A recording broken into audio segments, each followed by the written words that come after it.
Hi guys, how to get under the skin of a Kymco Xciting S400i in English.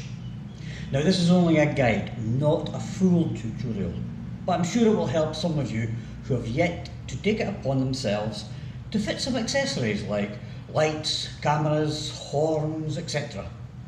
So I will remind you all that the following refers to the Kymco 400. Others might be the same or similar. Then again, they might not be. We'll start with the rear end and the removal of the seat. Pop up the front as normal, and underneath you will find two 10mm short bolts holding the rear portion in place. Once these are removed, pull the rear portion forward. There is a tongue attached to the underneath at the back. Make sure you position this under the metal bracket when you fit it back. I extended the wiring up from the loom which is further down. You don't need to do this, but I thought it will make things easier if I ever have to remove the extra lights for any reason.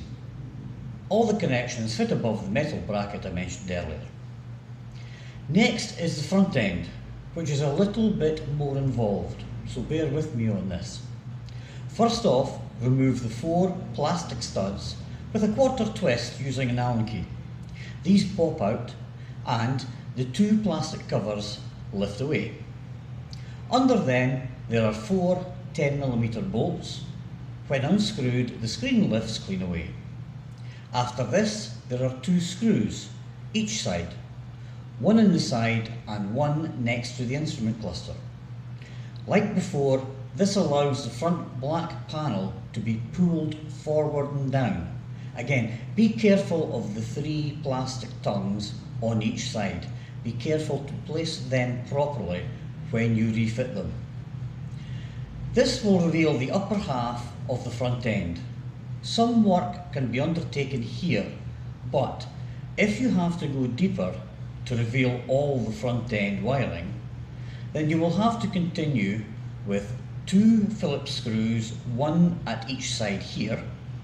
Then pop this stud and remove this cover by sliding it backwards. Again, another 3 plastic tongues at the side. This reveals another 2 Phillips screws up front. Both need to be removed, and the same at the other side. Underneath the front, below the headlights, there are another 2 plastic studs. And finally, 2 10mm nuts in the front of the internal frame. Don't forget to disconnect the plug for the headlight wiring harness. And of course, don't forget to put it back when you refit. That's it for now. Hopefully this is of help to some of you out there. Please hit the like button and I'll take it a bit further next time. I'm intending to fit a 12-volt feed inside there, taking it from the fuse box, under the footwells and up to the front. I'll show how to take more of the panels off then. In the meantime, keep the wheels off the grass and the smoke is off your ass. See you again soon. All the best.